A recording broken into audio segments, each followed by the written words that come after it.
Check out carmarshal.com. The link is in the description. They help support us.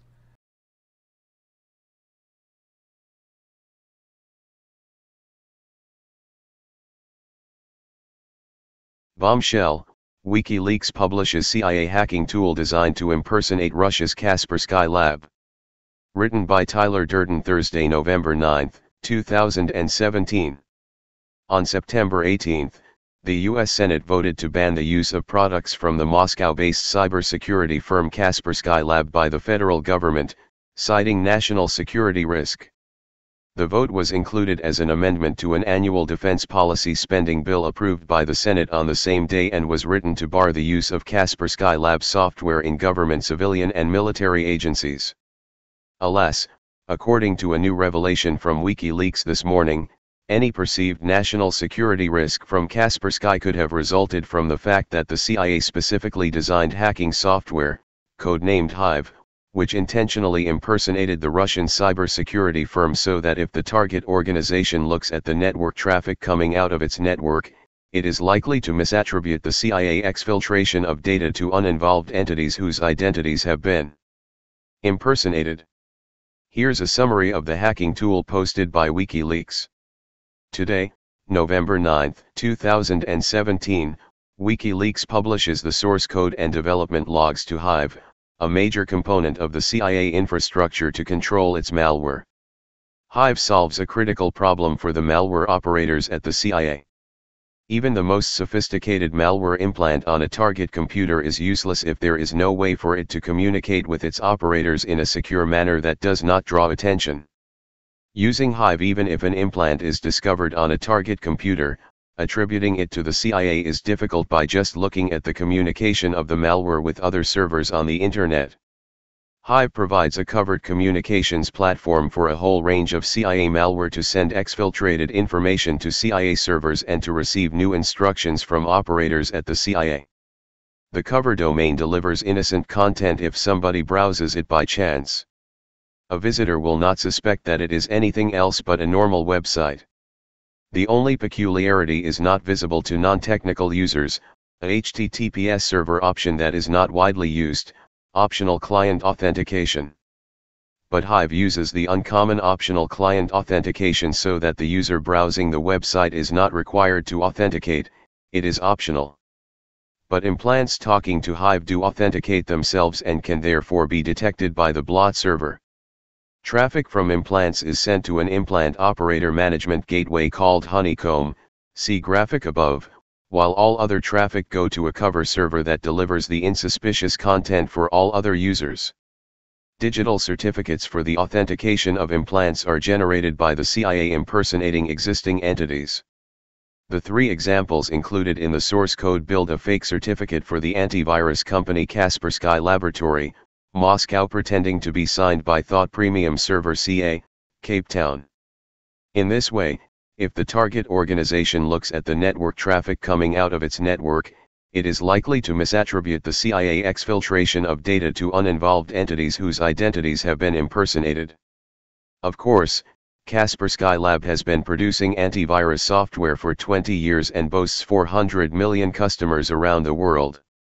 Suspected of being involved in cyber espionage, the company's management has maintained that it has been caught in the middle of a geopolitical fight and is being treated unfairly, even though the company has never helped, nor will help, any government in the world with its cyberspionage or offensive cyber efforts.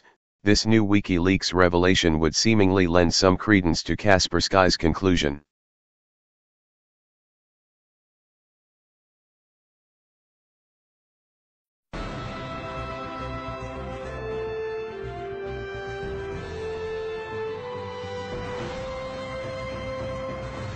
Does the government work for us, or do we work for the government? Tonight, what if the Constitution no longer applied? What if the whole purpose of the Constitution was to limit the government? What if Congress's enumerated powers in the Constitution no longer limited Congress, but were actually used as a justification to extend Congress's authority over every realm of human life? What if the president, meant to be an equal to Congress, has instead become a democratically elected, term-limited monarch? What if the president assumed that everything he did was legal just because he's the president?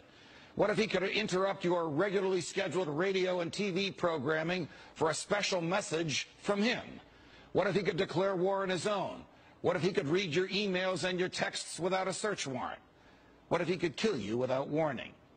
What if Supreme Court justices no longer looked to the Constitution to determine the constitutionality of a law, but rather simply to what justices who preceded them thought about it? What if the rights and principles guaranteed in the Constitution have been so distorted in the past 200 years as to be unrecognizable by the founders? What if the 50 states were no longer sovereign entities, equals to each other, and parents of the federal government they voluntarily constituted? What if the states were mere provinces of a totally nationalized and fully centralized government? What if the Constitution was amended stealthily, not by constitutional amendments duly ratified by the states, but by the constant and persistent expansion of the federal government's role in our lives? What if the federal government decided if its own powers were proper and constitutional? What if the Constitution were no longer the supreme law of the land? What if you needed a license from the government to speak, to assemble, or to protest against the government? What if the government didn't like what you planned to say, and so it didn't give you the license? What if the right to keep and bear arms only applied to the government? What if posse comitatus, the federal law that prohibits our military from occupying our streets, were no longer in effect? What if the government considered the military an adequate dispenser of domestic law enforcement? What if cops looked and acted like troops and you couldn't distinguish the military from the police? What if you were not secure in your person, in your papers, and in your property? What if federal agents could write their own search warrants in defiance of the Constitution? What if the government could decide when you were and were not entitled to a jury trial? What if the government could take your property whenever it wanted? What if the government could continue prosecuting you until it got the verdict it wanted? What if the government could force you to testify against yourself simply by labeling you a domestic terrorist? What if the government could torture you until you said what the government wanted to hear? What if people running for president actually supported torture? What if the government tortured your children to get to you? What if government judges and government lawyers intimidated juries into convicting the innocent? What if the government could send you to your death and your innocence meant nothing so long as the government's procedures were followed? What if America's prison population, the largest in the world, was a cruel and unusual way for a country to be free? What if half the prison population never harmed anyone but themselves? What if the people had no rights except those the government chose to let them have? What if the states had no rights except to do as the federal government commanded? What if our elected officials didn't really live among us, but instead all had their hearts and homes in Washington, D.C.? What if the government could strip you of your rights because of where your mother was when you were born? What if the income tax was unconstitutional? What if the states were convinced to give up their representation in Congress? What if the government tried to ban you from using a substance in your body that is older than the government itself? What if voting didn't mean anything anymore because both political parties stand for big government? What if the government could write any law, regulate any behavior, and tax any event? The Constitution be damned. What if the government was the reason we don't have a Constitution anymore? What if you could love your country but hate what the government has done to it? What if sometimes to love your country you had to alter or abolish the government? What if Jefferson was right? What if that government is best which governs least? What if I'm right? What if the government is wrong? What if it is dangerous to be right when the government is wrong? What if it is better to perish fighting for freedom than to live as a slave? What if freedom's greatest hour of danger is now?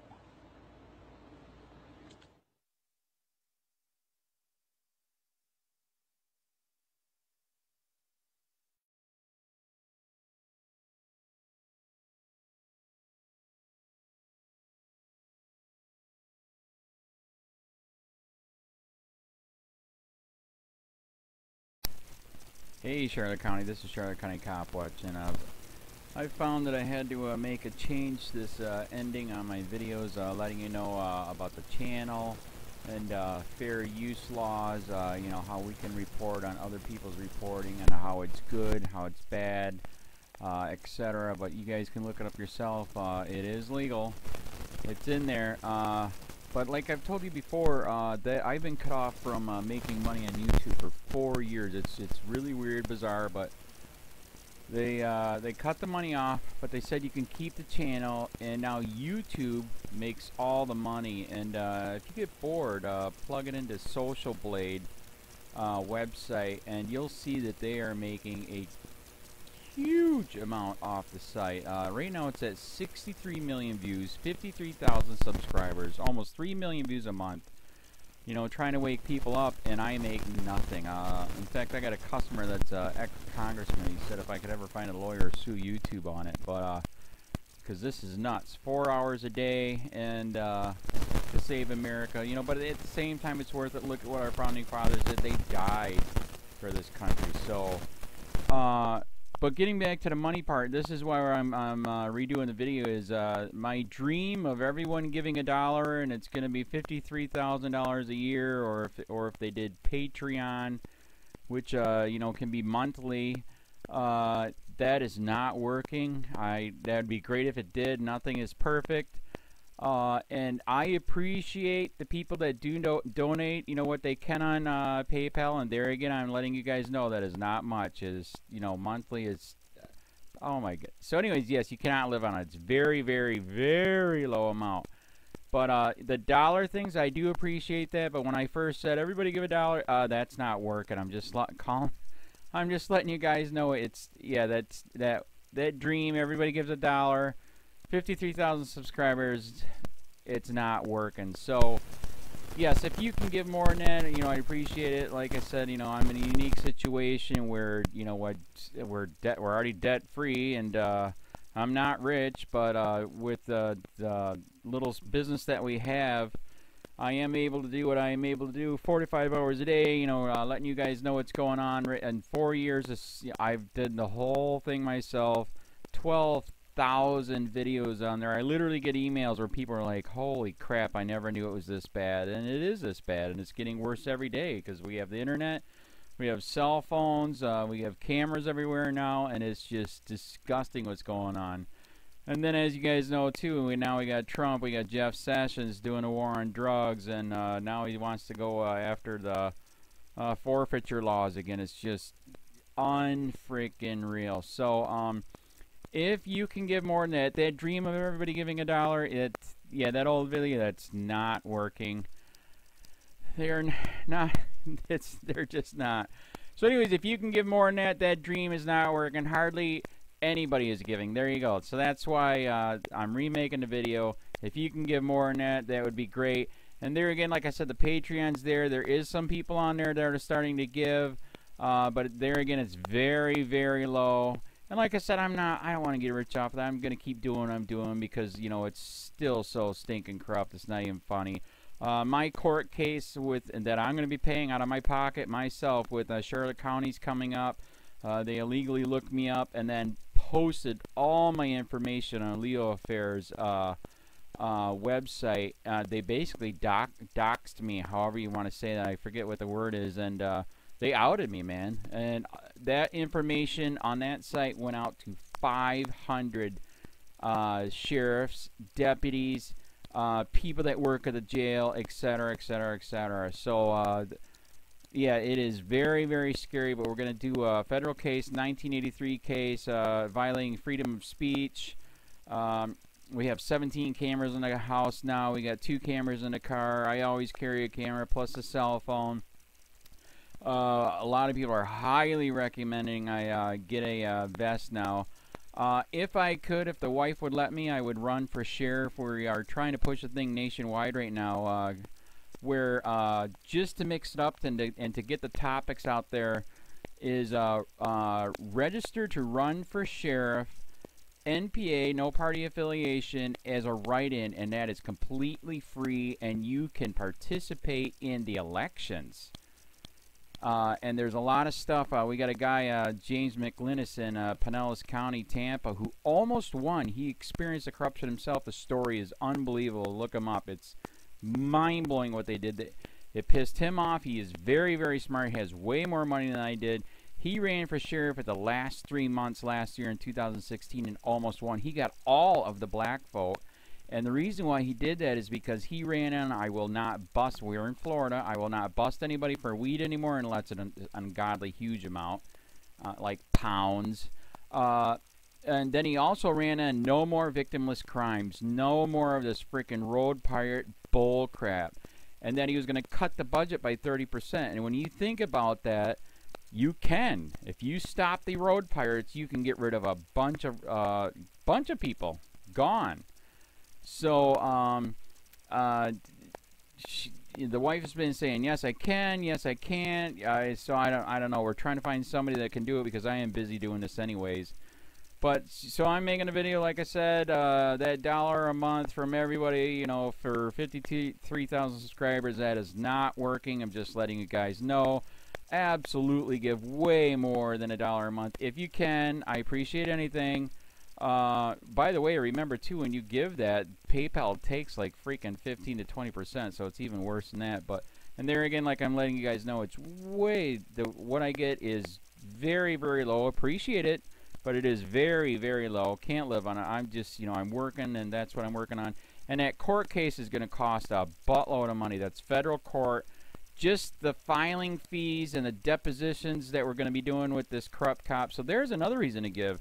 We are going to be doing a deposition with this very corrupt. He was in a drug squad. He is a bad guy. He's on steroids. We heard steroids are rampant here. That's why their attitude is so bad. And we are going to get him on video, and it will be on YouTube. So that case alone is $5,000 just to bring it to court, and that's my money out of my pocket. So there's another reason to give, and give way more than $1 if you can. So keep that in mind. This is the new video, and I see, God, I talk a lot. It's already 7 minutes, but had to make it just to let you know that $1 a month from everybody is not working. They're not doing it. So if you can give more than that, please. So thanks. Keep it up. Share, like, subscribe, tell your friends, send me your videos on corruption, and I'll post it.